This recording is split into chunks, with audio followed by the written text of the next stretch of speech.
Olá pessoal, sejam bem-vindos ao canal Entre Linhas. É o momento de nós explorarmos as entrelinhas da lição da Escola Sabatina. Já estamos aqui no quarto vídeo dessa série, onde estamos estudando o livro de Gênesis. Nós já estudamos sobre a criação, sobre a queda, sobre Caim, e hoje nós vamos estudar sobre o dilúvio, um assunto tão controverso, né, e tão difícil às vezes para os nossos jovens lidarem nas universidades, mas que com certeza você vai aprender algo mais sobre esse tema tão legal que nós encontramos aqui na Bíblia, em especial em Gênesis. Aqui nas entrelinhas nós vamos construir aquela ponte literária e nós vamos trazer aqui para vocês o livro Ensaio sobre Cegueira, ou sobre a Cegueira, um livro de José Saramago, um autor português contemporâneo, ainda está vivo. Esse livro foi lançado em 1995 e com certeza vocês vão entender então essa ponte entre o dilúvio e o livro O Ensaio sobre a Cegueira.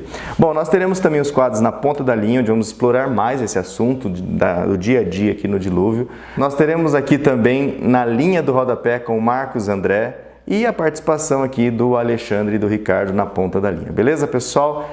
Fica sempre aquele apelo, né, dos nossos produtores aí de conteúdo. Pessoal, se você gostar, deixe seu joinha. Se você não é inscrito, você é convidado a se inscrever aqui no Entre Linhas para você sempre receber aí os alertas dos novos vídeos, se tornar um membro, um inscrito do nosso canal. Fica também um outro detalhe aqui na descrição do vídeo, nós temos aqui os grupos de WhatsApp do canal. Se você quiser participar no Família Entre Linhas 1 e 2, há uma troca de materiais, de questões aí sobre Bíblia e religião. No grupo RP, Religião e Política, daí já é mais uma questão, né, um estudo, um experimento aí social do trabalho de mestrado do Ricardo, mas ainda está ativo aí, se o pessoal quiser participar. Temos Família Entre Linhas Admin, que aí é só nós que nós postamos aí sobre o canal. E também temos aqui os links, né, que o Ricardo sempre divulga aqui do livro que ele está publicando, ou que já publicou aí nas plataformas. Beleza, pessoal? Mas, por enquanto, antes de nós lermos aqui os comentários que vocês deixaram, chama a vinheta.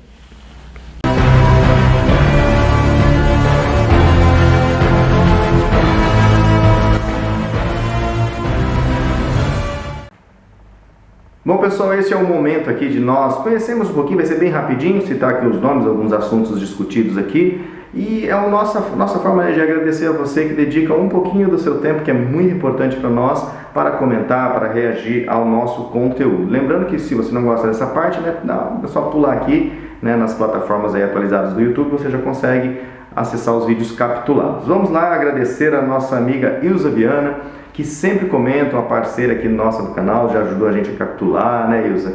E ela sempre está falando aqui, né, que o hebraísmo do verso-chave, né, que o Ricardo trabalhou, foi muito bom para ela gostou demais. Vilma Chico Mendes, obrigado meninos pelo comprometimento com o estudo da lição. Deus abençoe vocês, obrigado Vilma aí pelo abençoar. Francisco Lima, ele diz assim que é de Fortaleza, no Ceará. Um abraço para os nossos amigos aí de Fortaleza, Ceará, os amigos do Francisco Lima.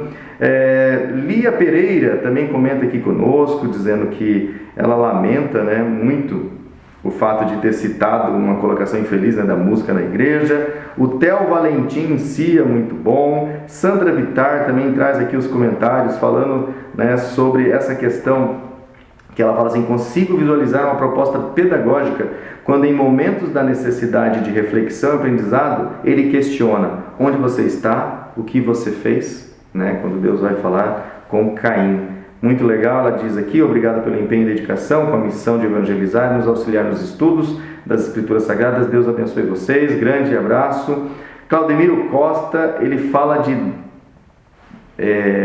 Dias Dávila, lá na Bahia. Olha só o pessoal aí da Bahia acompanhando a gente. Obrigado, Claudemiro, por ter colocado aqui de onde você é, muito importante. Muita gente está colocando no comentário de onde é muito legal, né, conhecer aqui um pouco mais sobre as pessoas que nos assistem toda semana. Marinalva Ferreira, outra querida aqui também do canal, comenta aqui conosco: bom dia, boa semana a todos, gostei muito da lição, né? E ela fala assim, né, no finalzinho, diz assim: temos que pedir o batismo do Espírito Santo. Acho que é o ponto-chave aí para todo cristão que quer entender a palavra de Deus, precisa pedir, né, que o Espírito que inspirou os escritores nos inspire também, né, nos ilumine para entender. É isso aí, Marinalva. Madalena Sabina, ela fala de Goiânia, em Goiás. Um abraço, gratas a vocês por tantas riquezas, né? Que continue, né, Deus derramando a bênção na história de cada um de vocês, minha, Lúcio, né? Sou o Lúcio, pessoal, Marcos, que vai aparecer, o Ricardo, o Alexandre. Obrigado aí, Madalena. Esmeralda Viana, nossa sogrinha querida, quer dizer, a minha sogrinha, né, do canal inteiro aqui. Feliz semana para vocês. E se Deus quiser, né, nesse domingo de Páscoa estaremos lá com a nossa sogrinha lá em Maringá. Edilza Nascimento, graça e paz, boa semana a todos. Vídeo já curtido, vídeo já compartilhado.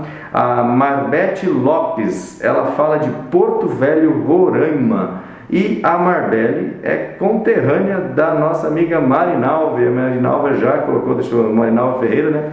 Ela já colocou lá, ó, que bom encontrar aqui uma conterrânea de Porto Velho, Roraima. Obrigado pelo precioso vídeo, diz a Marbete. Como é difícil compreender esses sentimentos maus, né, de Caim e como ele prevalece hoje.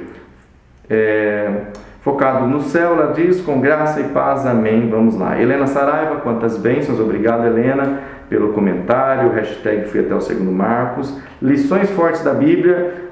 Olá, meus queridos irmãos, Deus abençoe. Vegetariano Consciência, que tem o perfil aqui, fui até o fim, parabéns aí. Lucemar Oliveira, olá de novo, escutando atenta para aprender um pouco mais. Sou de Criciúma, em Santa Catarina. Um abraço para os irmãos aí, os amigos de Santa Catarina, em especial de Criciúma, que são aí os conterrâneos, os vizinhos, né, da Lucemar Oliveira. Vera Alves, gostei muito do canal, aprendi coisas maravilhosas. Obrigado, Vera, pelo seu comentário, pelo seu feedback. Wellington Zorro da Silva, sou professor da Escola Sabatina, muito bom. Ele fala de Trancoso, Bahia. Então, um abraço pessoal aí da Bahia também, acompanhando a gente lá na cidade de Trancoso. João Cavaco, um irmão querido também, que é lá da Lisboa, da Igreja Central de Lisboa, lá em Portugal. Ele sempre deixa aqui, louvado seja Deus, e os meus agradecimentos. Não se esqueçam das vossas orações para o fim da guerra, em especial das guerras, ele fala, mas em especial dessa guerra da Ucrânia, né, lá na Europa contra a Rússia, do nosso amiguinho, né, sendo claro satírico, amiguinho Putin, né, pessoal? Então, que nós lembremos na oração. Nós temos aqui em Campo Mourão, né, uma comunidade ucraniana muito forte. Nós temos aqui em Irati, aqui no Paraná. Então, assim, às vezes a gente pensa um pouquinho, porque não tem como se colocar totalmente no lugar dessas pessoas, né, sabendo que o seu país de origem, onde tem parentes, onde tem, né, familiares, está em guerra, né? Eu não sei o que é isso, que o Brasil é um país, né, graças a Deus abençoado, não tem essas guerras, mas como é dormir, né, sobre o som de guerra, sobre a ameaça de guerra. Então, o irmão João Cavaco pede que nós lembremos, né, de orarmos aí. E não só isso, ele deixa aqui todo um comentário falando sobre a causa desse conflito nas suas conclusões.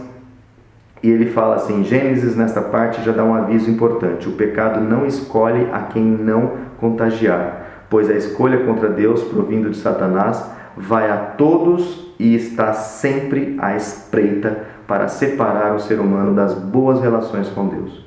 No entanto, mesmo perante os crimes, é a rejeição para com Deus, o Salvador, não abandona o ser humano, ou seja, Deus não nos abandona, fazendo o possível e o impossível na sua liberdade, para que este, pela fé em Cristo, se salve, sem nunca deixar de revelar os juízos, consequências do ser humano, que acaba lá nos juízos finais. Afinal, a proporção da ligação para com Deus demonstra-se na guarda que dada um tem para com o seu próximo. Ele diz, sim, há sempre um limite, até onde ainda vamos aceitar a Deus para com o outro. E o último aqui, o nosso amigo do Xiaomi Note 5, ele comenta que ele não está conseguindo alterar, e esqueceu como altera aí o nome do perfil. Busca lá no Google, e aí acho que vai ter algum tutorial que vai ensinar você aí no seu celular, né, trocar o nome do seu perfil que aparece aqui no aplicativo do YouTube. E ele fala que esses thumbnails do vídeo vão assustar alguns. Realmente, né, o último thumbnail do vídeo foi pesado, né? Sempre achei que o Marcos André fosse pastor. Não é pastor também, irmão leigo, que nem nós.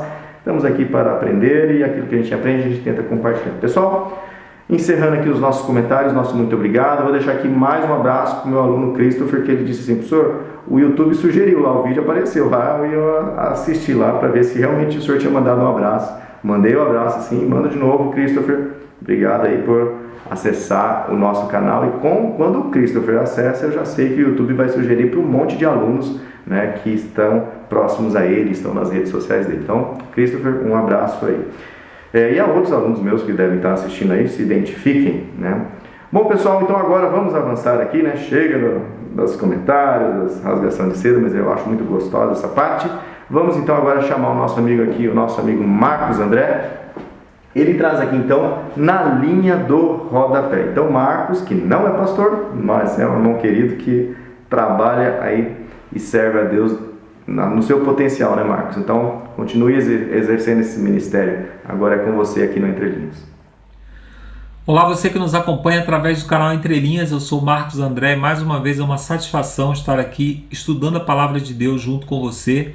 Como fazemos sempre, nós vamos orar. Nós sempre oramos antes de dar início ao nosso estudo, porque nós pedimos a iluminação do nosso Deus. Eu convido você a orar comigo. Vamos orar? Santo e bom Pai, muito obrigado mais uma vez pelo privilégio de estarmos aqui estudando a Tua Palavra.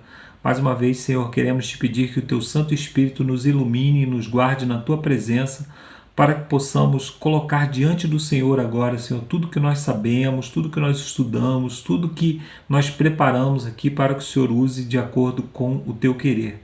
Nós te pedimos que o mesmo Espírito que opera também aqui em nós, opere em cada pessoa que receber esse material, para que aquilo que nós aprendemos aqui, Senhor, seja utilizado não só para o nosso conhecimento, mas principalmente para ser aplicado na nossa vida de maneira útil, de maneira a encontrarmos, Senhor, salvação na Tua Palavra. Nós te pedimos isso em nome do nosso Senhor e Salvador Jesus Cristo. Amém. Muito bem, chegamos à quarta lição, né, desse trimestre, e essa lição ela fala a respeito do dilúvio, fala a respeito da destruição, o ápice do pecado, né? Mas o dilúvio ele traz esperança de salvação, ele traz esperança para aqueles que se colocam à disposição do Senhor para fazer a sua obra e também para que Ele os salve, né? Então o dilúvio é um constante lembrete do juízo de Deus e também da importância do plano da salvação, né? E lá na parte de domingo o autor fala a respeito da preparação para o dilúvio, que foi exatamente o anúncio do juízo, né? A nossa mensagem, né, a mensagem que nós pregamos nos últimos dias, ela contém uma mensagem de juízo, né? Apocalipse 14, a partir do verso 6, fala: temei a Deus e dar-lhe glória, porque é chegada a hora do seu juízo. Então nós precisamos anunciar isso. E o meio cristão, de uma maneira geral, né, isso pode nos contaminar também, tem anunciado muito sobre o amor de Deus e pouco sobre o juízo. Então fala muito de perdão, fala muito de amor, mas fala pouco a respeito do fato de que Deus é justo. E o dilúvio, ele nos lembra isso, né? Lembra que o mesmo Deus que criou, o mesmo Deus que nos ama, é o Deus que destrói. Ele destruiu quando esse mundo esteve no ápice do seu pecado, né?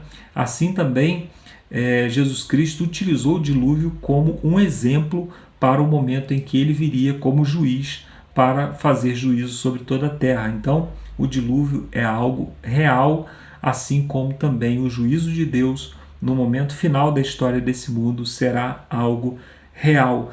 E sobre isso eu gostaria de ler lá 2 Pedro, né? Na verdade eu já li 2 Pedro no capítulo 2, versos 5 a 9, porque o autor deixa uma pergunta aqui no rodapé, que é a parte que me cabe. Por que apenas a família de Noé foi salva? Que lição aprendemos com a história de Noé a respeito do nosso papel em alertar o mundo sobre o juízo? Então eu já falei, né, sobre a importância da mensagem do juízo no contexto que nós vivemos, no contexto dos últimos dias, né?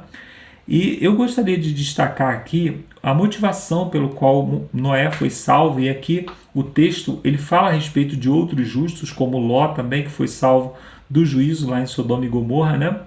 Não foi um juízo universal, mas foi um juízo também. E eu quero falar sobre a característica dessas pessoas. Verso 8 diz assim: porque este justo, pelo que via e ouvia, quando habitava entre eles, atormentava a sua alma justa cada dia por causa das obras iníquas daqueles. Será que nós, quando vemos a iniquidade, quando vemos o pecado, quando vemos a violência, nós nos incomodamos também? Ou será que nós temos tido prazer na iniquidade, temos prazer na violência, temos prazer em nos divertimos vendo violência, né? Hoje parece que é muito natural, né, as pessoas pegarem duas pessoas, colocarem dentro de um octógono para que as duas se espanquem até que uma saia desmaiada, até que uma caia, né? E muitos cristãos têm se deleitado nessas coisas, em filmes também com muita violência. Então, essas coisas servem para que a gente possa fazer uma autoanálise e perguntar se nós temos mais a característica dos justos, que se irritam ou ficam pasmos com a violência e com as coisas más, ou se nós temos mais a característica dos ímpios, que se deleitam nessas coisas, né? É uma pergunta para fazermos, uma pergunta que eu faço primeiro para uma autoanálise, né? E faço para que você também faça essa autoanálise. Na parte de segunda-feira, o autor fala a respeito do dilúvio, né? O dilúvio, ele é uma reversão da criação. Então Deus criou e agora ele destrói. E esse jogo de linguagem que é utilizado ali no hebraico, ele fala a respeito disso, né? E também nós podemos ver no próprio texto em português algumas características. Olha só, Deus começa a criação, né, pelo primeiro dia, obviamente, e vai até o sexto dia. No dilúvio, ele começa no capítulo 7, falando sobre a reversão disso. Por exemplo, no sexto dia, Deus criou o homem, no final, né, e também os animais terrestres. Quando você vai lá em Gênesis, no capítulo 7, dos versos 7 a 8, ele fala da entrada da família de Noé, ou seja, do ser humano, e também dos animais terrestres. Então, você percebe que está regredindo, né? E ele fala então a respeito da destruição, né? No dia 5, que é o penúltimo dia da criação, né? Deus fala sobre as águas produzindo vida, a vida dos peixes, e também fala sobre a criação das aves do céu, nas aves que enxameiam o céu, né? Então esse é o relato da criação. Lá no relato da destruição, em seguida Deus fala a respeito das águas se rompendo e fala a respeito das aves, nos versos 10 a 12. No quarto dia, Deus fala sobre o sol, a criação do sol, da lua e das estrelas para iluminar a terra. Lá no relato da destruição, no relato do dilúvio, dos versos 18 a 20, Deus fala da terra sendo encoberta. No dia 3 da criação, Deus fala sobre a terra seca, né? E nesse relato, no relato da criação, as águas são separadas para permitir o crescimento das plantas. No relato do dilúvio, né, a terra seca é encoberta e toda a vida é destruída, inclusive a vida das plantas, no verso 21 a 23 do capítulo 7. Aí no dia 2 da criação, Deus faz o firmamento, ou seja, faz os céus, né, faz o céu atmosférico. E no relato da destruição, então, nesse momento, Deus se lembra, né, quando tudo já estava encoberto, tudo já estava destruído, Deus se lembra novamente da criação. Deus se lembra novamente da família de Noé, ali, né, no processo de relembrar, ou seja, de agir novamente para regredir aquele processo de destruição. No dia 1, né, fala que o Espírito pairava sobre a face das águas.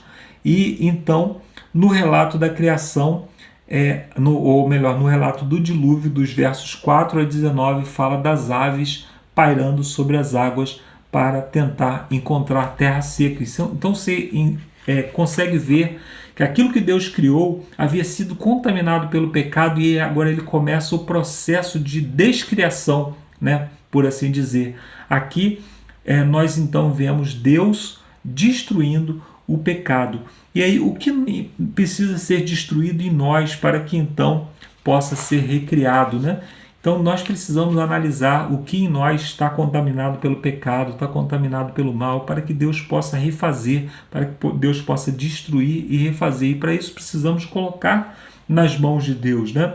Lá em Gênesis, no capítulo 8, capítulo 8, 1, versos 19 e 29, também no Salmo 106, fala sobre o significado da expressão Deus se lembrou, né? Deus mostra que Deus se lembrou de você, como você pode dizer na sua vida: Deus tem se lembrado de mim. Ali, o Deus se lembrou significa que Deus agiu, né? Quando Deus começa a agir, as coisas mudam. Então, quantas vezes Deus tem agido na nossa vida, né? Mudando o curso da nossa história? Por exemplo, quando nós tivemos um encontro salvífico com Jesus, quando Jesus ele nos tirou do caminho das trevas. E lá na quinta-feira, né, fala sobre a aliança e diz assim: da próxima vez que você vir um arco-íris, pense na promessa de Deus para nós. Por que podemos confiar nas suas promessas? Como o arco-íris iria nos ajudar? Eu fico muito encantado como Deus usa as coisas naturais para nos fazer lembrar das coisas espirituais. Depois que você conhece Jesus, você nunca mais vai ver uma ovelha, você nunca mais vai ver um pardal, você nunca mais vai ver uma montanha, você nunca mais vai ver uma figueira, você nunca mais vai olhar para as coisas da vida sem se lembrar de Jesus, das palavras de Jesus. Quando você tem contato com a palavra de Jesus, essas coisas pequenas, elas passam a ter significado espiritual na sua vida. Então, que Deus faça parte da sua vida nas coisas pequenas, para que você possa, através das coisas pequenas, se lembrar das coisas grandiosas. Então, seja olhando um arco-íris, seja olhando para um pequeno pardal, seja olhando para um lírio, que você possa fazer daquilo um momento espiritual com o nosso Deus. Eu termino aqui a minha participação e agora você vai para Campo Mourão com o Ricardo, com o Alexandre e com o Lúcio. Eu espero que você aprenda muito ainda e no final nós vamos para as perguntas que ficam lá na parte de sexta-feira. Eu aguardo você lá no final para orarmos juntos. Valeu, Marcos, irmão leigo, dedicado, o bicho tem projeto no rádio, tem blog, tem... É isso aí, né? A gente vai servindo, fazendo o que está ao nosso alcance, né? E fique você também motivado aí, pessoal, a inundar a sua rede social, a abrir um canal no YouTube, a falar daquilo que transborda aí no seu coração, porque para falar de bobeira e de coisa ruim é o que mais você acha aí nas mídias. Bom, então agora nós teremos aqui na ponta da linha com o Ricardo, que ele vai trazer aqui na ponta da linha de sábado, de domingo e de segunda. Ele vai trazer aqui então o ensaio sobre a cegueira, né? Esse livro, fazer a entrelinha nessa ponte literária com o dilúvio, e depois o Alexandre então traz aqui para nós na ponta da linha de terça, de quarta e de quinta-feira. Então, chega aí, Ricardo, agora é a sua vez. Vamos lá, pessoal, lição 4, o dilúvio. E o verso áudio, o verso principal, o carro-chefe da lição dessa semana está em Mateus 24, 37. Diz o seguinte: assim como foi nos dias de Noé, nos dias de Noá, assim será também a vinda do Filho do Homem. Então aqui já se estabelece um paralelo interpretativo que nós podemos encontrar em um período histórico específico. O que eu estou querendo dizer com isso, gente? Nós estamos falando de Novo Testamento, nós estamos falando da Brit Hadashah, o Novo Testamento, nós estamos falando de um judeu específico, Mateus. E deste texto nós podemos automaticamente concluir que havia, na época, no começo do primeiro século, uma interpretação que estabelecia um paralelo messiânico encontrado na Torá. E nós já vemos uma interpretação que já fazia, naquela época, comecinho do primeiro século, aquilo que convencionou-se chamar de interpretação tipo, antitipo, que a gente vem falando aqui em vários vídeos anteriores. Nós vemos Abraão, uma parte do plano de salvação encontrado no Novo Testamento, estaria ali tipificada na Torá, no Velho Testamento. O pai que daria o filho primogênito ofereceria o filho primogênito para ser morto, tipo, antitipo, Abraão tipificando Deus e Isaac tipificando Jesus Cristo. Então nós já vemos que esta interpretação era uma interpretação que era utilizada no primeiro século, não é uma invenção de algum cristão da modernidade.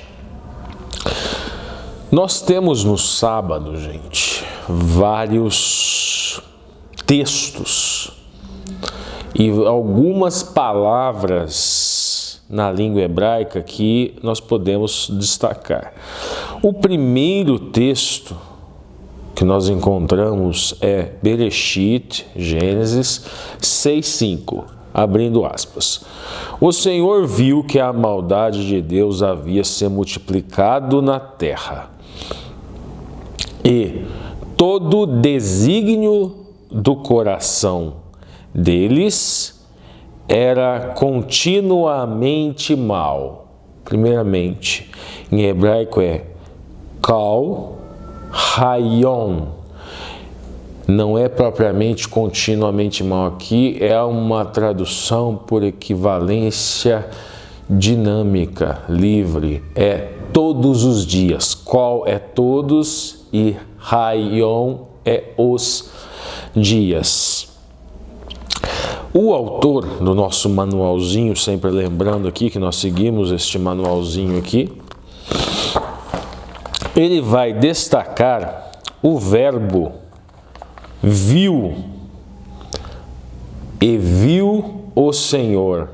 Em hebraico seria Vayaré Yahué, Vayaré Adonai, e viu. Aí o nome, o tetragrama sagrado, o nome do Eterno, o nome do Deus de Israel. E ele fala o seguinte: este verbo leva o leitor de volta a cada passo da criação original. Ele está querendo dizer que a utilização por Moshe desta expressão hebraica ta'á, a raiz dessa expressão hebraica é ta'á, significa ver, enxergar, entender e observar. E essa expressão ela foi utilizada também em Gênesis 1, onde há o relato da criação, e em Gênesis 2. Mas o autor da lição vai dizer que, apesar deste link, é um link que une situações opostas e utiliza duas expressões hebraicas. Ele fala o seguinte: porém, Deus viu naquele momento, em vez de tov, o bom, ele viu o ra, mal. Por que isso? Na semana da criação, em cada dia da semana era dada uma sentença, tinha um dito. Primeiro dia, Vaiomer Elohim Yehior Vahior, disse Deus haja luz e houve luz, e ele dá o veredito, ele fala que era bom, que era tov. Segundo dia da criação, mesma coisa. Terceiro dia, é assim até o sexto dia, quando ele é dito que é Tov Meod, muito bom.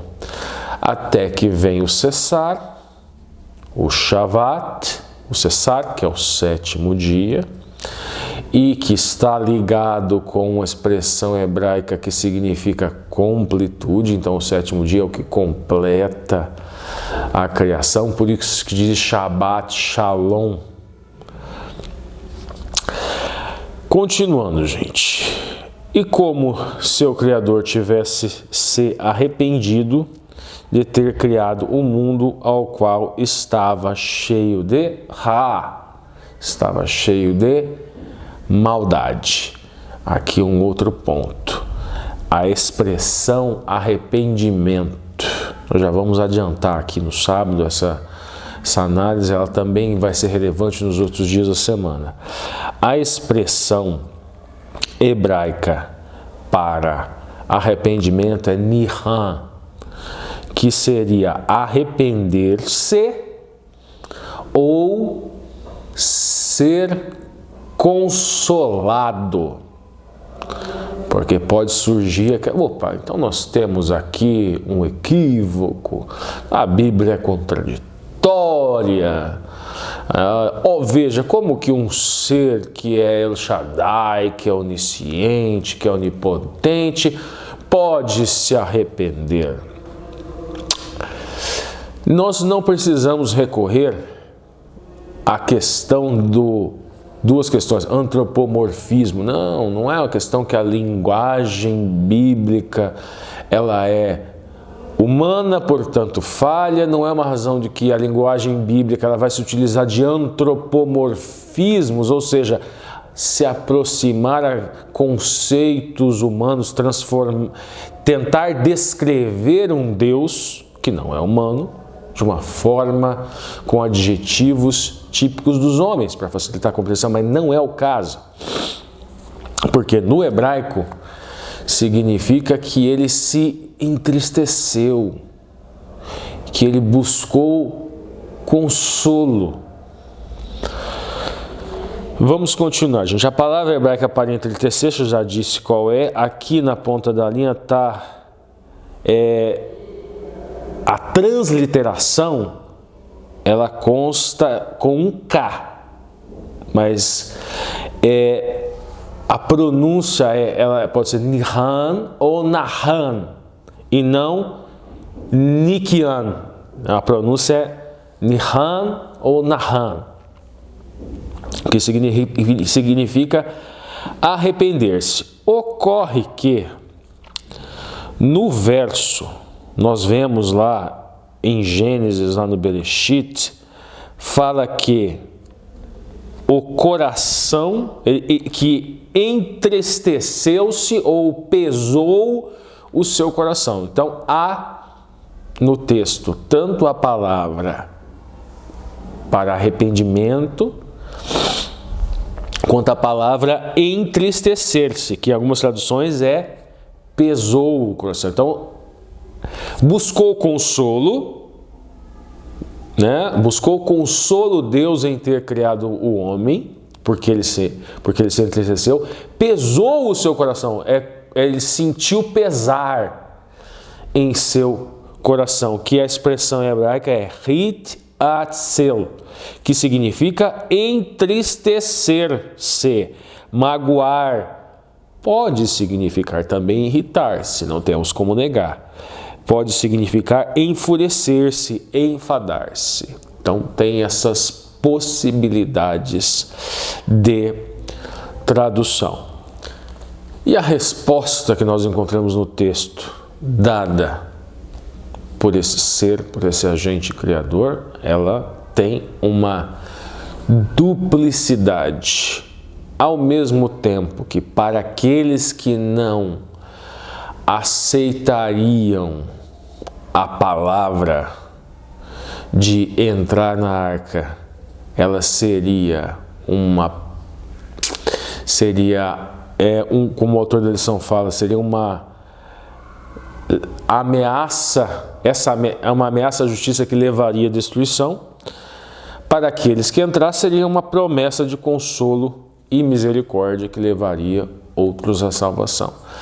Ou seja, haveria uma porta que estaria aberta para todos aqueles que quiserem entrar e encontrar salvação para o dilúvio ou para o Mabu, que seria a expressão hebraica para dilúvio.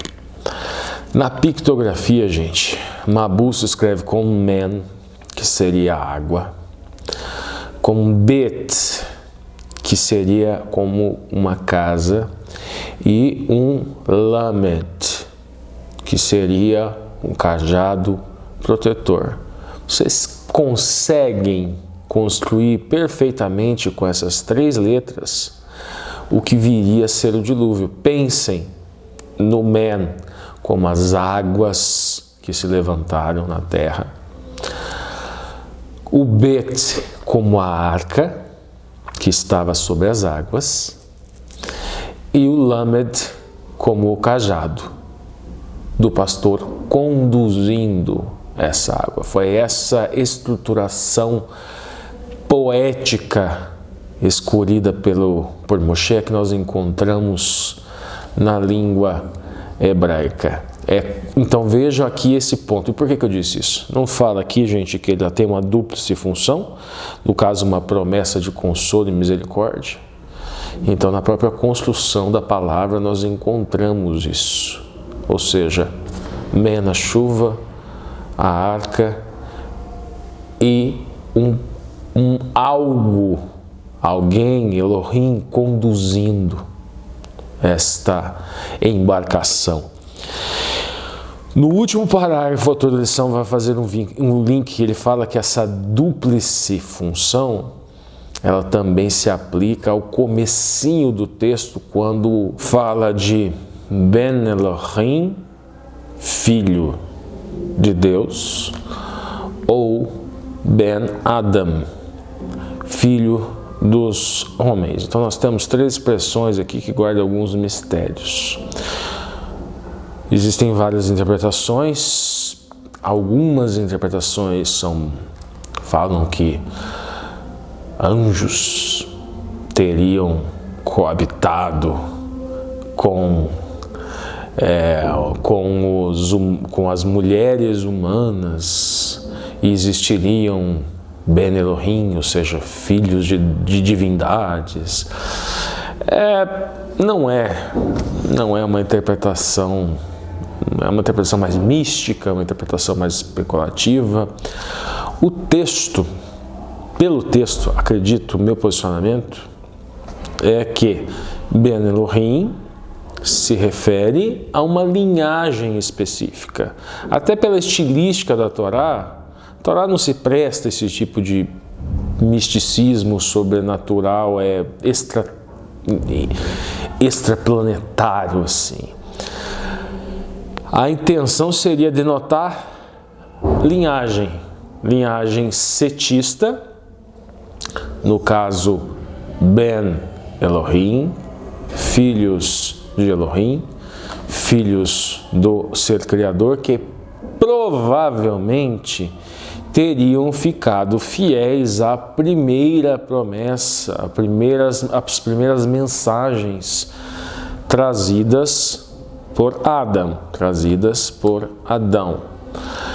E Ben Adam, porque em hebraico, mesmo que Adão seja tratado como um nome próprio, Adam, ele vem de uma raiz, Adamá, que significa homem, significa humanidade. Então seria como se estivesse falando filhos da humanidade, aqueles que teriam escolhido a natureza pós-lapso. Então, filhos de Elohim, linhagem de Sete, que escolheram provavelmente o discurso de seus primogênitos, contando a história, como ela aconteceu, do pecado, como ela teria acontecido. Linhagem de Sete, primogênito de Adão, e Ben Adamá, ou seja, filhos da humanidade que se desviaram dessa história. Então, dois grupos antagônicos, uns que buscaram o abrir dos olhos da serpente, o mal, e outros que buscaram o Tov, que seria o presente deixado por Elohim para a humanidade, presente esse que foi contaminado pelo pecado. Então, teríamos esses dois polos. Uma outra expressão, Nefilim, que aparece aqui no texto, ela vem de uma raiz que significa gigantes. Então, provavelmente, existiriam gigantes antes do dilúvio E nós encontramos isso narrado no texto. Esses gigantes não seriam um terceiro grupo de seres, seriam os próprios Ben Elohim e Ben Adamá, que provavelmente, logo após a criação, teriam estatura diferente da estatura que nós temos hoje. Não temos ao certo, nós não encontramos no texto bíblico evidências que digam que eram 4,80 ou 5 metros. No texto bíblico, não. Mas nós temos alguns, quando nós chegamos lá em Davi, fala de Golias. E aí trazem medidas em côvados, que daria mais ou menos 2,70 metros de altura, 2,80 metros, dependendo do tipo de côvado que fosse fazer a conversão. Esse número, obviamente, que eu estou trazendo para vocês, ele não é exato, até porque, como eu disse, existem diferentes tipos de côvados. Então vamos agora, gente, para domingo. Leia Gênesis, o Bereshit 6,13 e Gênesis 7,10. E qual lição podemos aprender deste incrível relato da história da humanidade primitiva? Então vamos lá, vamos a ele, gente. Gênesis 6,13. Então disse Deus a Noé: o fim de toda a carne é vindo perante a minha face, porque a terra está cheia de violência. Eis que os desfarei a terra. Então aqui nós encontramos no texto o porquê do agente criador, do ser criador, o porquê de Elohim, o porquê de Adonai ter necessidade de buscar consolo. E por que que pesou o seu coração? Por que que ele se entristeceu? Porque a terra estava cheia de corrupção e violência. Esta é a razão. Depois nós vamos lá, gente. Gênesis 7,10. E aconteceu que, passados 7 dias, vieram sobre a terra as águas do dilúvio. Então vamos seguir, gente. Então, qual é a lição que nós poderíamos tirar? Bom, a lição que nós poderíamos tirar é que Deus, em seu infinito amor, vendo o estado de corrupção e de violência, os seus seres criados se maltratando mutuamente, num ato de misericórdia, decidiu encurtar este período. Nós vemos a árvore genealógica, aquilo lá também passa uma mensagem poética de misericórdia, porque nós notamos que após esse dilúvio, a genealogia, as idades começam a diminuir. E no próprio texto é dito que Deus diminuiu o tempo de vida do homem para que esta corrupção, essa violência não se espalhasse e chegasse àqueles tempos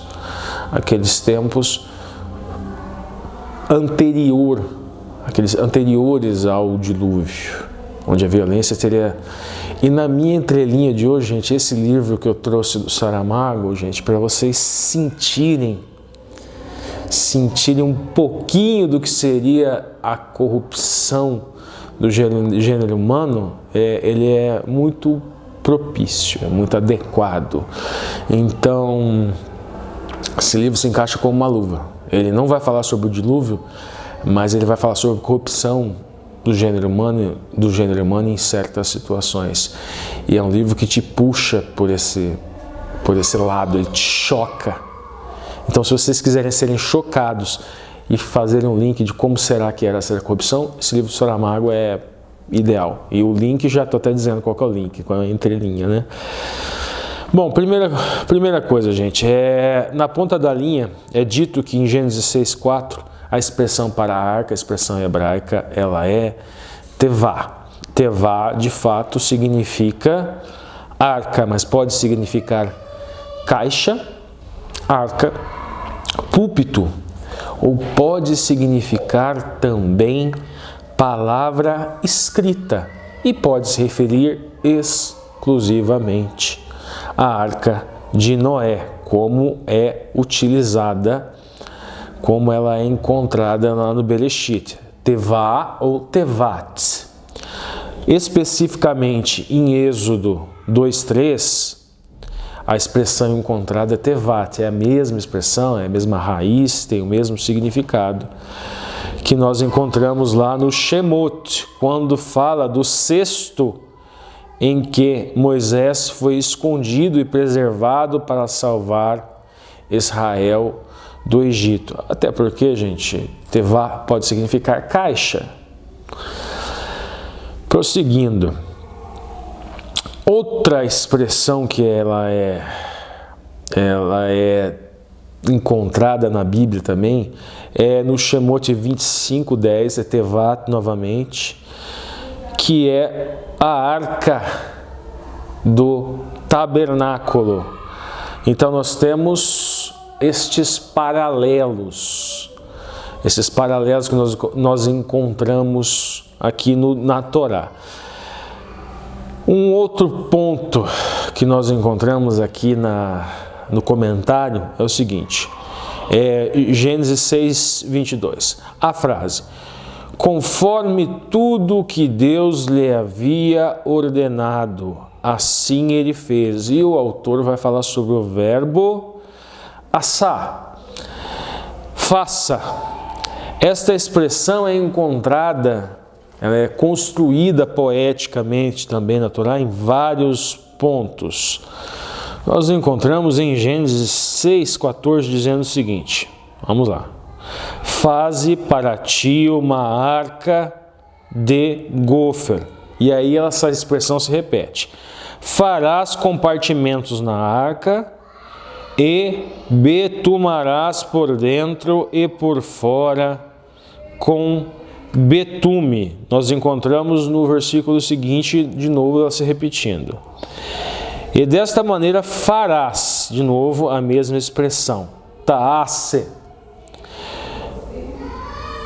de 300 côvados de comprimento da arca e 50 côvados de largura e 30 côvados de altura. Nós encontramos depois de novo. Tosoar, que seria a janela, e a expressão de novo taase, farás. Farás na arca uma janela de 1 côvado e arcarás em cima, a porta da arca porás ao seu lado. Far-lhe-ás andares baixos, 2º e 3º. Bom, agora nós vamos seguir o caminho proposto pelo autor da lição e vamos ver o paralelo que nós encontramos com a Semana da Criação e esse mesmo verbo. Nós vemos lá em Gênesis 1:7.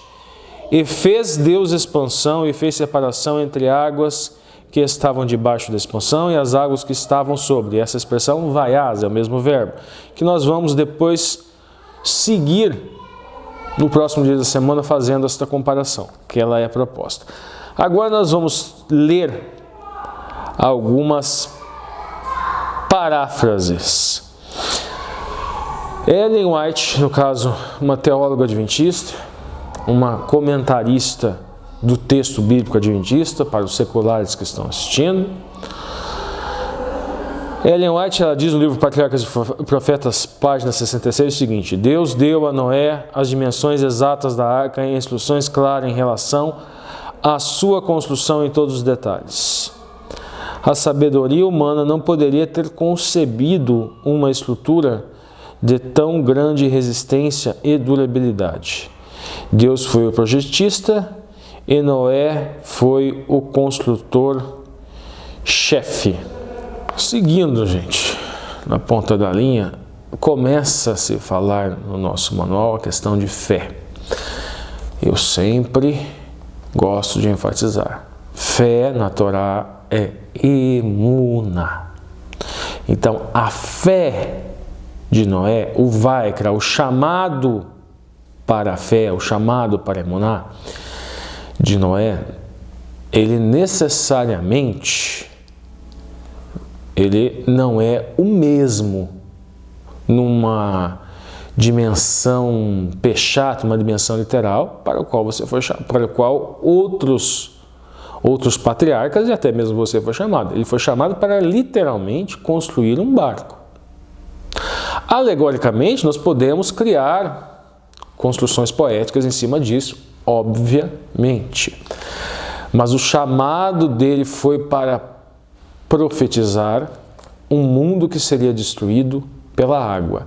E ele tinha uma emuná, que emuná é uma convicção, é fé, é crença, é convicção, mas ele tinha uma função específica, literalmente construir um barco. Numa dimensão remês, nós podemos criar paralelos com o fechamento da porta da graça, com a mensagem de que o mundo, assim como foi no dilúvio, mas dessa vez não com água, o mundo está perto do seu fim, que há um reino que virá, que sucederá, como assim foi encontrado, foi profetizado por Daniel, aquela pedra que bate nos pés da estátua, que acaba com todos os reinos desse mundo e é um reino que dura para todo sempre. Alegoricamente nós podemos construir isso, mas Noé, ele tinha uma função específica, em um momento específico da história da humanidade, para aqueles que têm emuná, a crença de que essa história narrada da Torá é uma história emet, uma história verídica, uma história verdadeira. Bom, gente, agora finalmente nós vamos para segunda-feira, o dilúvio. No caso, como eu já adiantei para vocês, a expressão hebraica para dilúvio, Mabu, o autor na ponta da linha, no começo, ele vai falar novamente, gente, sobre o verbo assá, fazer, que eu já expliquei para vocês, que significa fazer, realizar, e pode também significar nomear, que se refere às ações de Noé, ou seja, a emuná de Noé. Noé recebeu um vaikra, recebeu um chamado, mas esta emuná dele tinha coisas específicas que ele precisava também. E aqui é feito um paralelo desta expressão com a semana da criação, que nós lá encontramos. Nós já lemos, gente, e fez Deus expansão e separação entre águas e águas. É que a expressão é vaias, que é o mesmo verbo assá conjugado. E fez Deus dois grandes luminares, o luminar maior para governar o dia e o luminar menor para governar a noite. E fez as estrelas. Então, vaias Elohim et shanei hameorot, fez os luminares. E depois nós vemos de novo a mesma expressão logo depois, em Gênesis 1:25. E fez Deus as bestas feras da terra conforme a sua espécie, e o gado conforme a sua espécie, e todo réptil da terra conforme a sua espécie. E viu Deus que era bom. Então, vaias Elohim et hayat haaretz, e fez Deus as bestas da terra. Depois nós vemos em Gênesis 1:26, na criação do homem, que diz o seguinte: e disse Deus, façamos o homem à nossa imagem, conforme nossa semelhança, e dominem sobre os peixes da terra, e sobre as aves do céu, sobre o gado, sobre a terra, e sobre todo réptil que se move. Então, vai Omer Elohim, disse Deus, naase Adam, façamos o homem. É o mesmo verbo assá, só que aqui conjugado no plural, façamos. Depois nós temos aqui o último versículo, gente, que é 2:2. E havendo Deus acabado ao sétimo dia a obra que tinha feito. Aqui nós temos também, descansou no sétimo dia de toda a sua obra que tinha feito. Nós vemos ali a expressão novamente, Vai Elohim Bayon Hashevi Melakto Asher Asa Vai Shabot Bayon, ou seja, e havendo acabado Deus no dia sétimo a sua obra que tinha feito, vai a Shebot, descansou, daí Bayon, no dia Hashevi, no dia sétimo. Então, este link, este paralelo, a utilização desse verbo, a construção deste verbo, tanto na parte da criação, quanto na parte da destruição, ela é encontrada. E nós evidenciamos isso e várias outras coisas, gente, em Gênesis 7, que nós vamos dar não vamos ler todo o capítulo, mas nós vamos dar uma rápida analisada.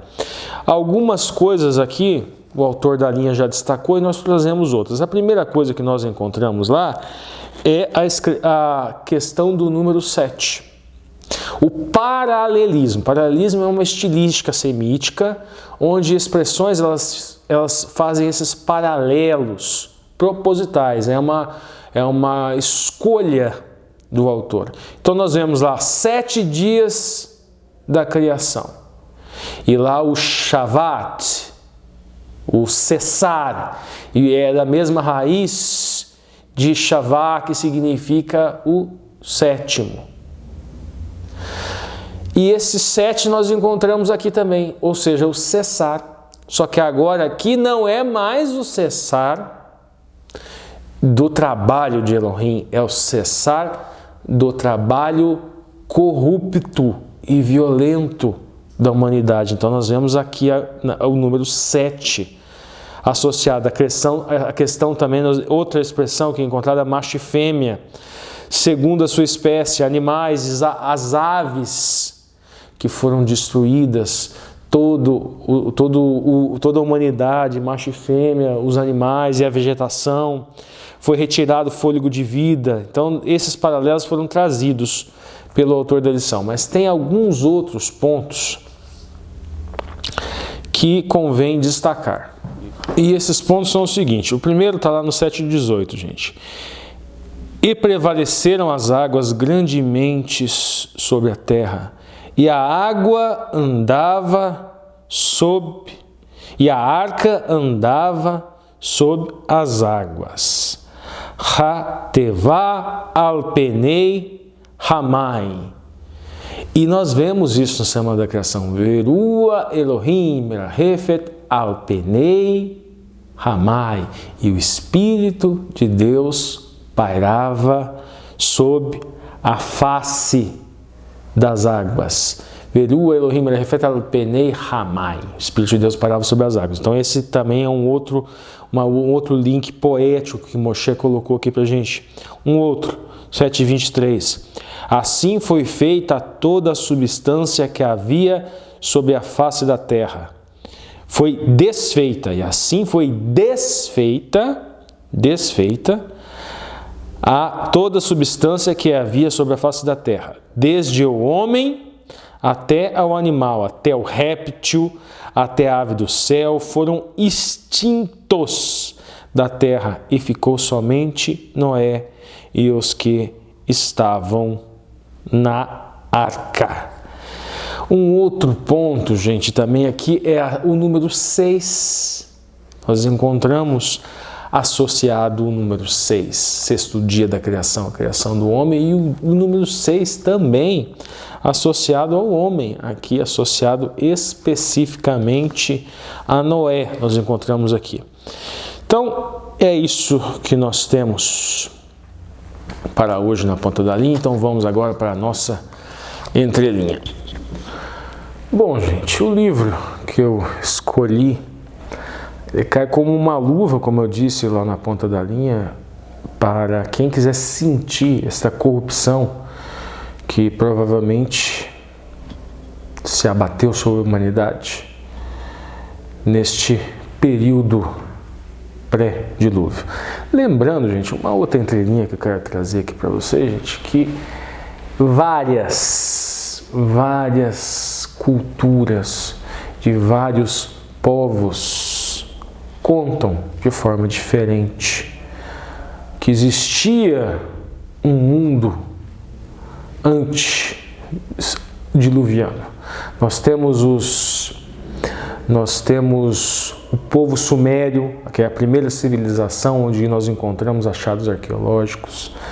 Nós temos os babilônicos, que de certa forma estão conectados, os acadianos, que falam o Enuma Elish, que é um livro mesopotâmio, sumério. Ele conta deste período. Nós temos aí completamente desconectado na geografia, na época, nós temos mitologia, que também conta, de novo, mitologia de índios da América do Norte, mitologia de índios da América do Sul. Então, isso é encontrado em vários relatos que são considerados hoje mitológicos. Mas, como eu disse para vocês, o link da lição da semana é, se vocês quiserem sentir o desconforto e mais ou menos entender o livro ideal é lerem o livro Ensaios de Cegueira do José Saramago. E vocês vão entender um pouquinho do porquê. E até tem um outro link, gente. Os 7 personagens principais já se vincula com o número 7 que nós encontramos, né? Então nós temos lá o primeiro cego, a mulher do primeiro cego, nós temos o médico, nós temos a mulher do médico, nós temos o menino estrábico, nós temos a rapariga de óculos escuros e nós temos o velho com o tampão escuro. Nós temos esses 7 personagens principais. E a história, gente, obviamente a história começa com o primeiro cego. Vocês devem estar estranhando, esses termos são encontrados no livro, ele não dá nome. João, Maria, não. Ele vai narrando as pessoas, ele vai descrevendo as pessoas, vai nomeando as pessoas dessa maneira. O que acontece? É uma história que é o seguinte: ele parte de uma premissa absurda e depois constrói uma história extremamente realística a partir dessa premissa absurda.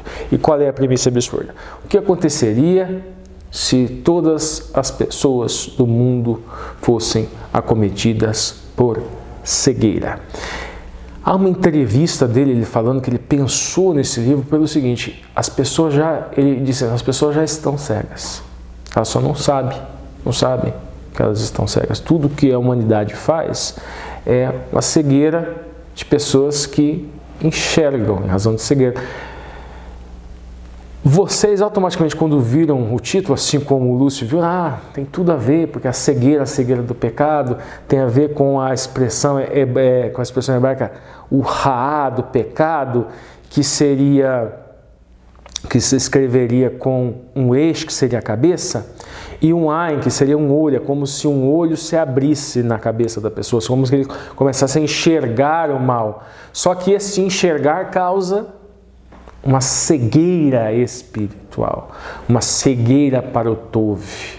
Você começa a ficar cego, e é o que acontece nesse livro. E a corrupção, só que ela é uma cegueira diferente, porque a cegueira normal é mais ou menos como você fechar os olhos, fica tudo negro, a ausência de luz. Só que para eles era como se eles estivessem nadando no leite. Era uma cegueira branca. Eles enxergavam apenas a cor branca. E eram acometidos e faziam os exames. Então o primeiro cego estava no carro junto com a sua esposa e ele começa a perder a visão e tudo fica branco. E aquela balbúrdia, aquelas pessoas gritando, tirou ele dali. E aí já começamos a entender a ciência, começamos a perceber a natureza humana se apresentando. E ele vai fazer os exames com o médico, e o médico constata que ele não tem nada, então ele acha que era uma cegueira psicológica, ele acha que às vezes o cérebro da pessoa não estava conseguindo enxergar, porque não tinha nada em nenhum ponto do olho da pessoa, nada orgânico que causasse essa cegueira. E essa cegueira, ela começa a se espalhar. E o governo começa a entender que aquilo é transmissível, que aquilo é uma epidemia, que seria uma epidemia de cegueira. Então o governo começa a colocar imposições e começa a recolher as pessoas. E ele recolhe várias pessoas. Antes disso, tem um outro personagem na história que é interessante. Quando o primeiro, ele fica cego, o primeiro cego, ele é ajudado por um homem. E esse homem, ele rouba o carro deste primeiro cego. Então, mas aí vai aumentando a questão da corrupção do gênero humano para vocês. Imagina roubar um deficiente. Só que essa pessoa também fica cega depois. Então vai transcorrendo a história, tem o médico e a mulher do médico.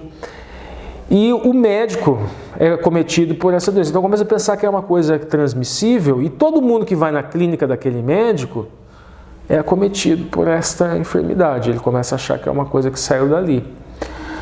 E eles são levados para um lugar. Começa a se discutir, o ministro começa a discutir para onde que vai levar, se vai levar no hospital, e eles acabam sendo levados para uma estrutura onde era utilizado um manicômio. E eles são colocados lá, um grupo pequeno a princípio. E eles são alimentados pelos soldados e falaram: daqui vocês não podem sair. Se vocês saírem, vocês vão morrer. E de fato isso acontece com um dos personagens. Lá neste manicômio, então, se encontra aquele grupo. Se encontra o primeiro cego e a esposa dele, se encontra o cego ladrão, que roubou, que ajudou o primeiro cego, eles começam a brigar, aí um começa a acusar o outro: não, mas espera lá, mas eu roubei o seu carro, mas você me roubou a visão, o ladrão diz. E esse ladrão tenta, um determinado trecho da história, passa tudo isso, né? E ele tenta apalpar a rapariga dos óculos escuros. E ela, com o seu salto, ela finca o salto na sua coxa e machuca ele. Ocorre o seguinte, gente, daí tem um detalhe interessante. Todos esses estavam cegos, só que a mulher do médico, ela não estava cega. Ela estava ali e ela mentiu, porque ela não queria ser separada do seu marido, que ela também tinha perdido a visão. Então todos eles estavam cegos, menos a mulher do médico, que estava ali mentindo. Então vocês já vão vendo como vai se construindo a história. Ao longo do tempo vão aparecendo mais e mais cegos, aos milhares, e a complexidade dali vai aumentando. Eles começam a achar: não, agora que tem mais cegos, eles vão parar de atrasar a comida, vão parar de atrasar o alimento, né? Porque tem mais pessoas. Então só foi aumentando, a complexidade foi aumentando, mas ocorre que foi ficando cada vez pior. A corrupção, a violência foi aumentando, e um grupo começou a privar outros grupos de alimento. Mas um pouquinho antes disso, o Saramago, antes dessa parte da violência propriamente, o Saramago começa a discorrer sobre a dificuldade dessas pessoas. Por exemplo, em defecar, as dificuldades deles de fazerem a higiene básica. E aquele lugar foi começando a ficar mal cheiroso, e ela cuidava do seu marido, mas cuidava para que os outros não soubessem que ela enxergava. Como eu falei, daí depois ele descrever isso, ele vai para a parte que a corrupção aumenta. Então, um grupo de cegos começa a privar o outro de alimento, porque um dos cegos é o cego com uma arma de fogo. E ele lidera os outros. Todos os outros têm medo porque ele tem uma pistola de fogo.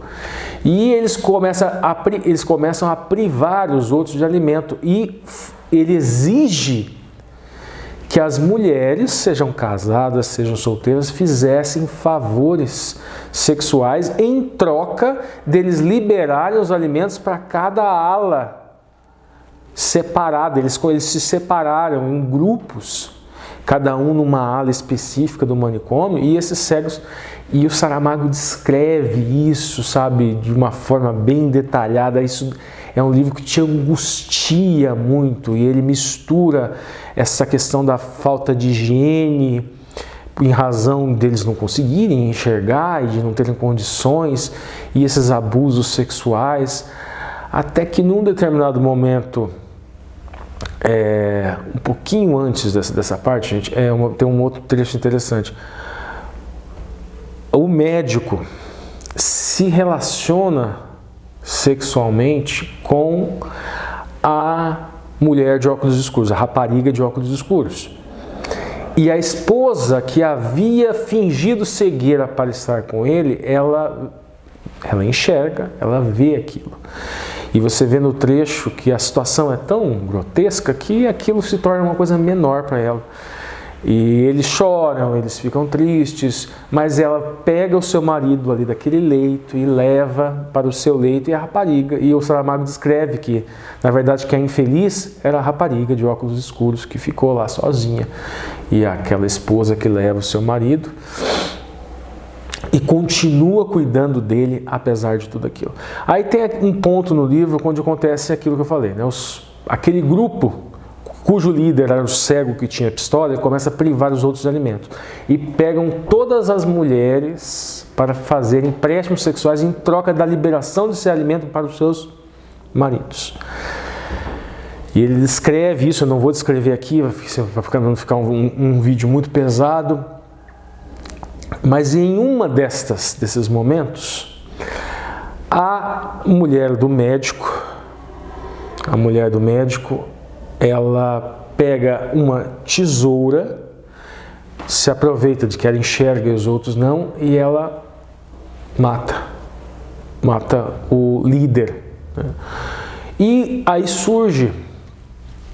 começa uma balbúrdia, eles começam a ninguém sabe o que está acontecendo, e ela tira as mulheres de lá, só que eles cortam o alimento. E um cego, que já era cego antes, ele assume a liderança, ele consegue a arma e assume a liderança e priva todos do alimento. Quando eles voltam para os seus alojamentos, alguns homens questionam, mas por que matou o líder? O que custava? Por que não faziam isso? Aquelas mulheres violentadas, né? Alguns maridos questionaram o porquê que não era melhor continuar daquele jeito, e eles continuaram se alimentando. Até que surge também aí na história, gente, a cega do isqueiro. E ela causa um incêndio. Ela causa incêndio justamente aquele grupo, o Saramago começa a chamá-los de os cegos maus. E na ala ali dos cegos maus, e todos os cegos, eles começam a sentir aquele cheiro, e começa a loucura, e ele descreve também de forma muito detalhada como acontece as mortes destes cegos maus. E o grupo dos 7 ali, que eu falei para vocês no começo, e mais a cega do isqueiro, eles decidem fugir. E eles pensam assim, não, mas é melhor. Mas e os soldados lá fora? Porque quem saísse morria fuzilado. Não, mas é melhor morrer fuzilado do que morrer queimado. E para surpresa deles, quando eles saem, os soldados não estão mais lá. Não tem mais soldado nenhum guardando o local. E eles, junto com outros cegos que conseguem fugir também lá do manicômio, do hospício, outros são queimados quando aquele alojamento cai, outros não conseguem fugir. E agora eles vão entender a parte de fora. O cego com a venda preta, gente, ele ficou um tempo fora do sanatório. Então ele sabe o que aconteceu. O que aconteceu, e ele começa nesse caminho, começa a descrever certas coisas que aconteceram. A cega do isqueiro, ela cai doente, ela cai doente e morre também. Ele começa a explicar, ele vai andando. Não, gente, um pouquinho antes disso, ela vai atrás de alimento. A mulher do médico. A mulher do médico, ela vai atrás de alimento. Vai atrás de alimento, ela entra no mercado, ela traz algum alimento para eles e ela não pode falar, ela vê muitos cegos andando na rua, entrando nos mercados, mas como eles são cegos, eles geralmente saíam sem comida. Ela pega alguma comida, vai se tentando se passar incógnito, traz comida para eles continuam a jornada deles. Aí aquele cego da faixa preta, da venda preta, que havia ficado um tempo fora ainda, ele demorou um pouquinho mais para ficar cego, então ele conta certas coisas que aconteceram. E eles vão andando pela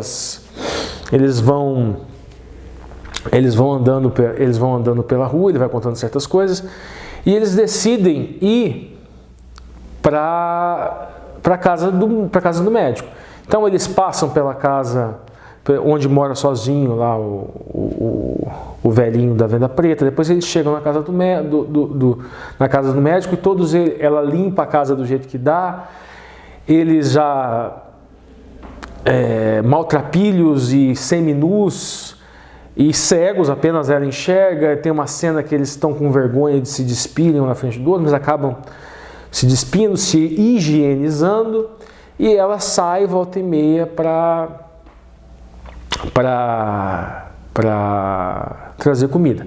Tá? Nesse caminho até a casa do médico, aquele cego ele vai contando e eles vão vendo bancos no meio do caminho, porque ele começa a explicar o seguinte: não, quando a cegueira foi tomando conta da população, a primeira coisa que as pessoas foram ir para os bancos buscar os seus dinheiros, mas eles foram acometidos, então tinham muitos cegos morando nas limousines na frente dos bancos, porque não conseguiam mais voltar para casa e se alimentando como dava. Alguns ficaram presos nos cofres, eles ficavam nos cofres onde tinham dinheiro e morreram lá naqueles caixões de aço. Ele falava que havia muitos saques, pessoas tentando recuperar os seus dinheiros, mas era só o que tinha. Os bancos eles faliram e pediram ajuda do Estado, mas foi um caos completo. Tá. Então eles chegam, como eu disse para vocês, depois de percorrer todo esse caminho, contando várias histórias, aí eu citei uma delas, e eles chegam na casa, se higienizam e eles decidem, eles começam a conversar. Não, o que vocês acham da gente, sei lá, a comida vai aumentar, nós precisamos achar um lugar melhor. Então eles saem, e aí uma cena muito interessante, gente, eles chegam numa igreja onde tem várias pessoas, e aquela única que enxerga, ela percebe que as figuras religiosas, elas estavam tapadas. Ela tem um acidente lá, e daí quando ela acorda, que ela está lá naquela igreja, ela enxerga um homem numa cruz, ela enxerga vários santos, todos com as vendas tapadas, e ela fala isso, e isso choca aquelas pessoas que estão lá. Eles estão lá em busca de alimento. Depois eles voltam para as suas casas, e daí no final do livro, Saramago, tem um personagem que é muito interessante, gente, que entra também, né, que entra na história, que é o Cachorro das Lágrimas. O Cachorro das Lágrimas entra na história logo que a mulher do médico vai buscar primeiramente os alimentos, porque os cachorros se alimentam da carniça humana. Tá, continuando, dei essa voltadinha, vamos lá. Aí, no final, gente, o primeiro cego, ele dorme e eles decidem se eles vão para um sítio ou não, porque a comida é mais saudável, porque a comida vai começar a apodrecer, né, e adoecer as pessoas comem o que tem. E o primeiro cego recupera a visão. E o médico fala: não, isso é uma esperança, então talvez essa epidemia esteja passando. E depois o médico recupera a visão, e depois a rapariga dos óculos escuros recupera a visão, e todos eles vão recuperando a visão. Isso começa a escutar, outros recuperando a visão ali também na cidade.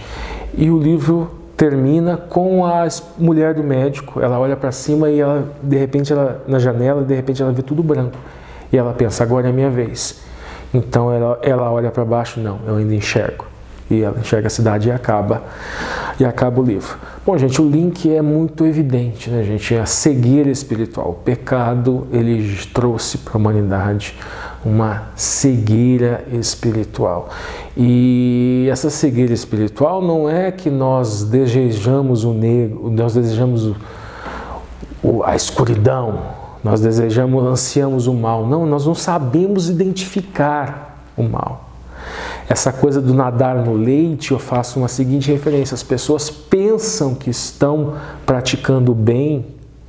Na verdade, elas se enganam, elas gostam de se enganar, que elas estão praticando bem, que elas estão praticando o princípio máximo do Evangelho, que é amor a Deus e amor ao próximo, e elas estão praticando mal, muitas vezes alegando que estão cumprindo os mandamentos de Deus. Então nós temos os santos cegos também, que também não tem a capacidade de enxergar, não tem a capacidade de interceder, não tem a capacidade de abrir a visão do ser humano. Nesta alegoria, o único que enxerga seria o Messias, que veio para cá, cumpriu plenamente a lei e pode nos conduzir a um lar e a um local seguro. E nós temos uma humanidade, uma cristandade seguindo falsos messias, seguindo falsos guias, acreditando piamente que estão enxergando o caminho para a vida eterna, que estão pregando a verdadeira mensagem do Evangelho. Então, que essa história, gente, essa questão de corrupção, de violência, ela é muito mais sutil. Não são apenas os assassinos, não são apenas os violadores de mulheres, os abusadores que praticam o mal. Nós temos que tomar cuidado para que nós não sejamos pessoas separadas, santos cegos, que pensam que estão seguindo o caminho que leva à vida e muitas vezes estamos seguindo o caminho que leva à morte. E qual é a receita? Gente, a receita é muito simples.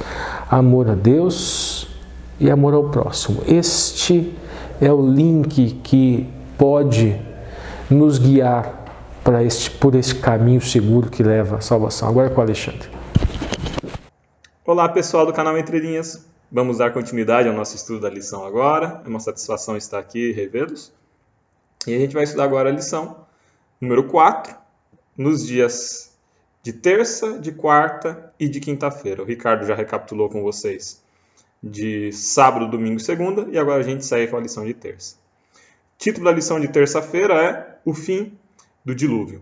A gente vai dar continuidade à narrativa do dilúvio.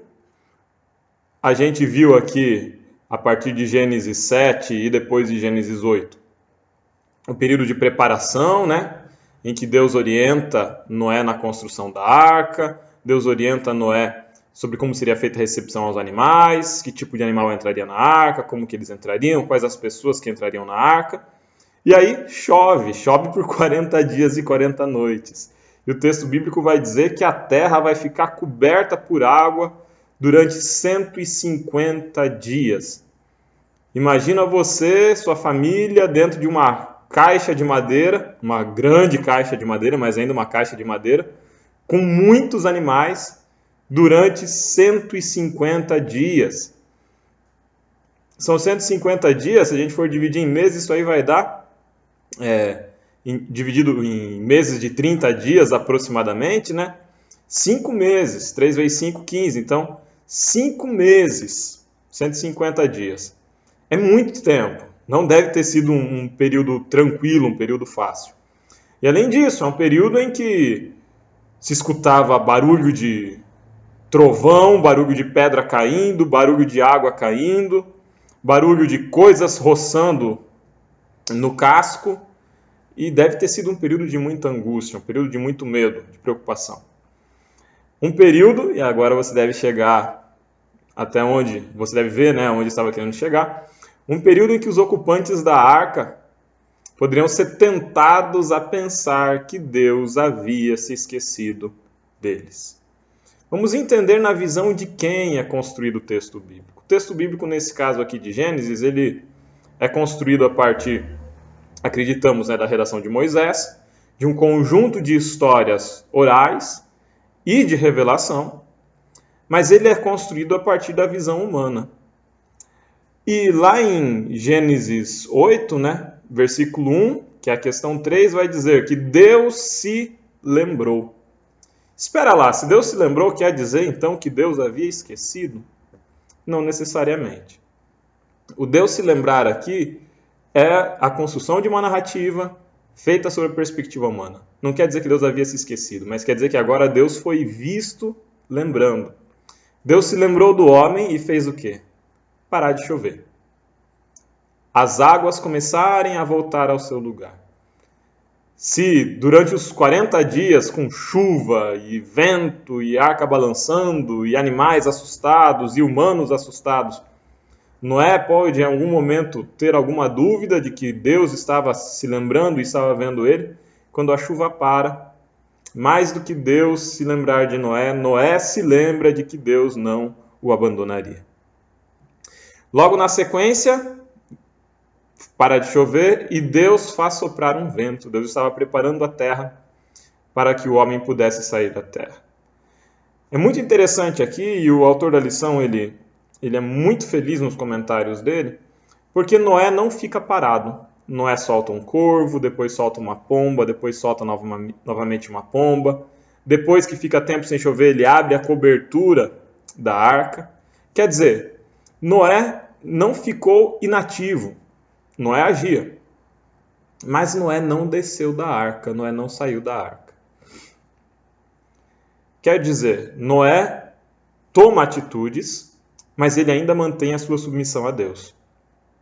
Ele não vai agir de forma independente. Quem ordenou que ele entrasse na arca foi Deus, e ele apenas sairia da arca sob mandato divino. Por fim, ele solta a pomba, ela volta com um raminho de oliveira, depois ele solta a pomba e a pomba não volta. Ele entende que a terra já estava seca.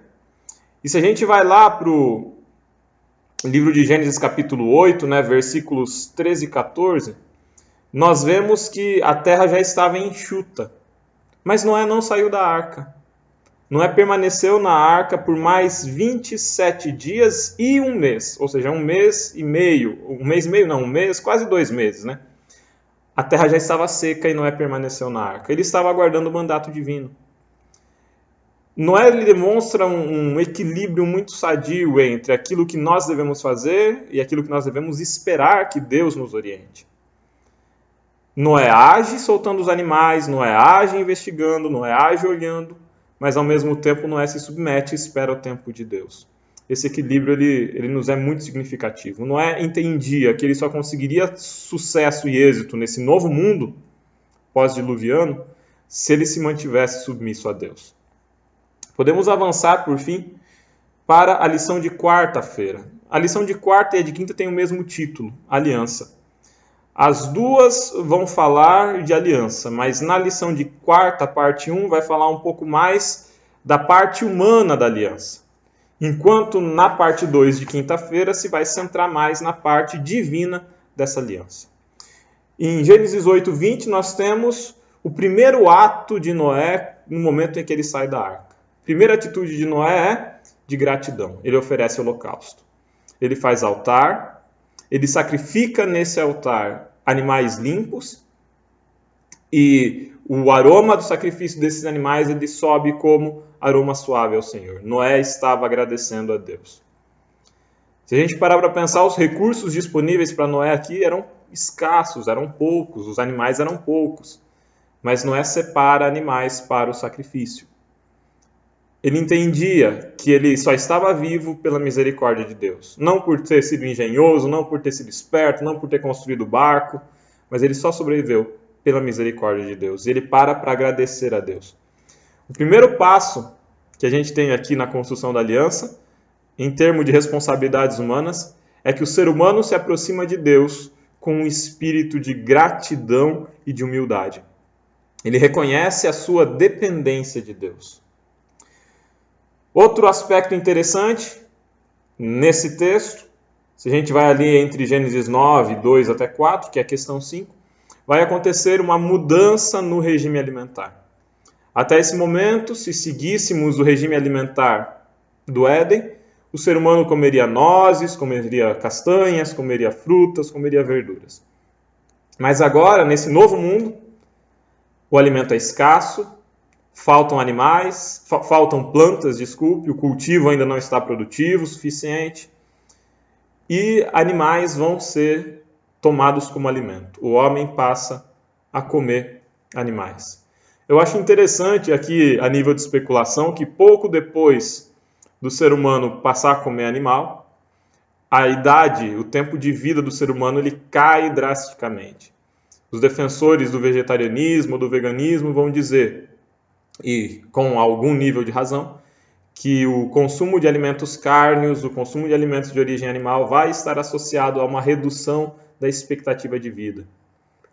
Não passe que os dias dos homens não ultrapassem os 120 anos. Outra característica interessante aqui é que o pecado, ele aprofunda os conflitos, ele produz conflitos, ele aprofunda a separação entre o ser humano e Deus, mas entre também o ser humano e o restante da natureza. O ser humano, antes do pecado, vivia em harmonia com os animais. O ser humano, depois do pecado, passa a viver em desarmonia com relação aos animais. E agora, depois do dilúvio, um ato consequente dos pecados humanos, passa a existir uma hostilidade. Os animais passam a fugir do ser humano, porque o ser humano passa a se alimentar dos animais.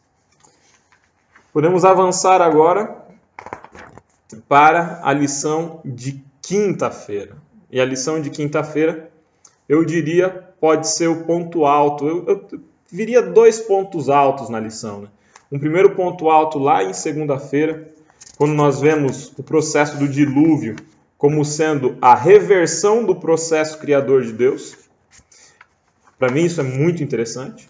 E outro momento muito interessante também é a lição de quinta, quando nós vemos agora um aspecto de salvação, de graça, de perdão e de promessa que vem acompanhado com arco-íris no céu, logo depois do dilúvio. Nós temos como texto base ali Gênesis 8, 21 até 9, 1. E essa narrativa desses textos ela vai passar saindo do holocausto, pela promessa de que não iria destruir novamente a terra por causa do homem, ou seja, Deus não vai mais destruir a terra pelo pecado humano. Deus não vai mais mandar chuva para inundar a terra. Deus vai se compadecer do ser humano e dos animais. E, por fim, a bênção da fecundidade. E aí Deus coloca o arco-íris no céu. Deus faz uma aliança de que não destruiria a terra com um novo dilúvio. Deus, ele afirma a promessa de uma recriação também.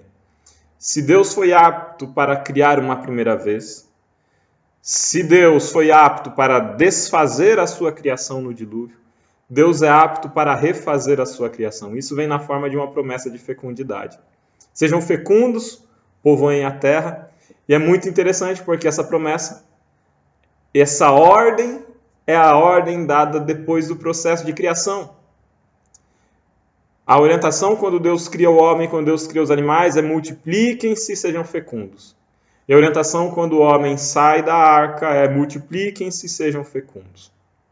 Existe aqui um paralelo entre o processo de criação e o processo de uma nova criação depois do dilúvio. Eu não consigo deixar de ver a promessa de uma nova criação também. Uma nova destruição da terra, agora não pela água, mas pelo fogo, com o juízo final. E a promessa de uma nova criação, numa nova terra e num novo céu. Que é a promessa evangélica, que é a promessa de Cristo Jesus, que é a promessa contida no livro de Isaías. Em alguma medida, o dilúvio prefigura o juízo final de Apocalipse. Em alguma medida, a nova criação após o dilúvio e a ordem para que sejam fecundos, para que se multipliquem, ela prefigura a nova criação de um novo céu e de uma nova terra depois do juízo final narrado em Apocalipse. E o símbolo da aliança, que a gente tem aqui no livro de Gênesis, é um arco que Deus coloca no céu. Assim como o dia de sábado coroa a criação, o arco coroa essa nova criação. O arco-íris no céu, ele lembra o homem constantemente de que Deus não iria se esquecer dele. E é interessante porque quando a gente vai agora para o livro de Apocalipse, após o juízo, nessa nova criação, a descrição da Nova Jerusalém, a descrição feita do trono de Deus, constantemente é uma descrição que remete ao arco-íris. Seja nas fundações da nova cidade, seja no ar em torno do trono de Deus, a figura do arco-íris ali está constante, representando a aliança e a promessa de um Deus que criou, que destruiu ou que desfez a sua criação quando necessário, mas que promete também uma nova criação, uma recriação, agora para uma terra superior. Um abraço para todos vocês, foi uma alegria estudar a lição com vocês, e a gente se vê na próxima semana. Tchau, tchau. Valeu, Alexandre. Obrigado, Ricardo. E aí, pessoal?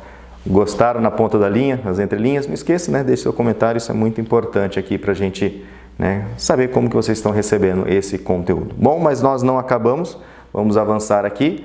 Nós teremos agora as perguntas para discussão, que também é com o nosso amigo Marcos André, e ele então encerra essa lição, assim como ele começou, com uma oração. Então, Marcos, traga para nós aí as perguntas e ore para encerrar. Muito bem, chegamos à parte de sexta-feira e agora nós vamos interagir a partir daquelas perguntinhas que ficam lá no final, né? São 2 perguntas que temos aqui, mas temos muito conteúdo para falar a respeito dessas 2 perguntas. Quais são os traços comuns do mundo pré-diluviano com o nosso atualmente? O que nos ensinam sobre a graça de Deus? O que nós vemos muito fortemente aparecendo, né, no mundo pré-diluviano com o relato bíblico é a violência, né, assassinatos e tal, e também o desrespeito ao matrimônio, né, a poligamia, ou seja, havia ali um desrespeito às leis que Deus havia estabelecido desde lá do Éden. E essa violência, né, e esse desrespeito com o matrimônio, com o casamento, com as coisas que Deus estabeleceu, com as leis que Deus estabeleceu, nós podemos ver também no mundo que nós estamos vivendo hoje. Então, vemos que Deus ele tem sido gracioso conosco, né? Porque o nosso mundo ele está muito parecido com o mundo pré-diluviano, o amor se esfriando, a violência aumentando, as pessoas se tornando cada vez mais corruptas, mas Deus permanece fiel e ainda nos dá tempo para o nosso arrependimento. Então nós precisamos cada dia mais nos agarrarmos na graça do nosso Senhor e Salvador Jesus Cristo, pedindo que Ele nos purifique de toda essa maldade, que isso que acontece ao nosso redor, como nós falamos lá em 2 Pedro, no capítulo 2, verso 8, possa nos chocar e não ser parte da nossa vida, né? Pergunta número 2. Alguns dizem que o dilúvio foi um evento local. Qual é o erro dessa ideia? Se isso fosse verdade, cada inundação local ou a cada arco-íris faria de Deus um mentiroso, né? Nós tivemos aqui perto da minha região, né, a tragédia lá em Petrópolis, e muitas águas e cobrindo a cidade, muitas pessoas morrendo ali afogadas, né? Então, se o dilúvio fosse apenas um evento local, ali seria uma mentira de Deus, né? Porque Deus estaria destruindo pelas águas, coisa que Ele prometeu que não faria. Ele prometeu que não faria a nível global, né? Nós temos muitos relatos, né? O dilúvio ele é algo que aparece tanto nas camadas geológicas da Terra. Você pode pesquisar um pouco a respeito disso nos sites criacionistas, né? Você pode pesquisar sobre a geologia, que confirma que as camadas terrestres, né, elas estão alinhadas de tal forma que demonstram para quem é estudioso que aquela formação foi muito rápida, foi uma formação repentina e não uma formação de milhares de anos, como as pessoas costumam dizer.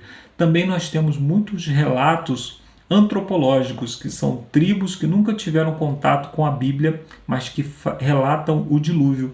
Eles mudam um pouquinho o nome, né, das pessoas, mudam a origem do dilúvio, mas eles relatam a história bíblica exatamente com os mesmos princípios. Então, que o dilúvio é universal, nós precisamos de um pouquinho de fé e temos muitos elementos que nos comprovam isso, né? Para o outro lado, precisa também de muita fé, mas não tem elementos para comprovar que o dilúvio foi realmente um evento apenas local, né?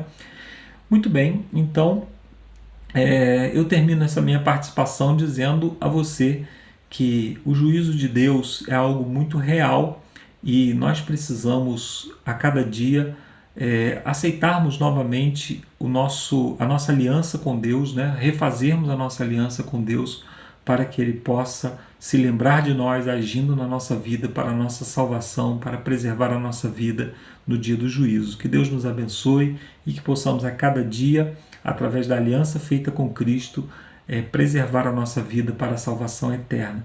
Que Deus nos abençoe e eu gostaria de orar mais uma vez com você. Vamos orar? Santo e bom Pai, muito obrigado pelo estudo que tivemos até aqui.